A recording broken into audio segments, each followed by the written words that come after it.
आसतु नुआ वर्ष रे किछि नुआ खाइबा।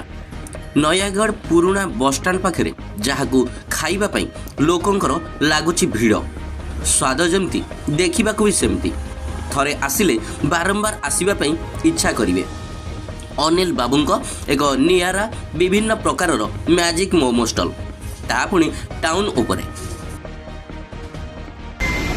भाई आपको स्वागतम जनाऊँ आज्ञा मोमो आसतु आस फ्राइड आसो फ्राइड आस 50 टंका स्ट्रीम आस 30 टंका 6 पीस पनीर चिकेन दुटा 6 पीस लगे वेज नॉन वेज ऊपर कौन कौन आइटम रोचे? वेज ऊपर आसो पनीर आसो नॉन वेज ऊपर चिकेन आसो बिल पीस रोचे। प्राइस डिफरेंट रहो? प्राइस ना डिफरेंट सेम प्राइस। ये आसो स्ट्रीम आसो सेम प्राइस चिकेन पनीर 30 टंका हाफ प्लेट फ्राइड आसो सेम प्राइस 50 टंका हाफ प्लेट आसो 6 पीस।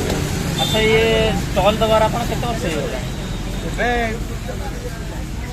स्टार्टिंग वाली नुआ वर्ष 2024 स्टार्टिंग है माने तो रिसेंटली अच्छा आपण अब ताले कस्टमर को आपण कोन पनीर ना कहे पनीर हम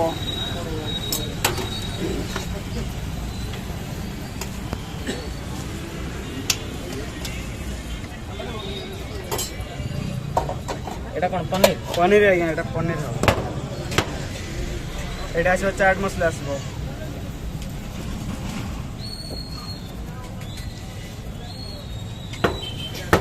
एटा आसो ब्लैक सॉल्ट आसो एटा आसो हमर व्हाइट सॉस मायोनीज ये आसो रेड चिली आपनकर खाइ गला फिर बहुत टेस्टी लागुच आज्ञा आसतु मजा नियंतु 2024 रो आउ ये टेस्ट करके खुशी रहू आज्ञा निश्चित आज्ञा। नयागढ़ विक्की मेहर का रिपोर्ट द के न्यूज 10।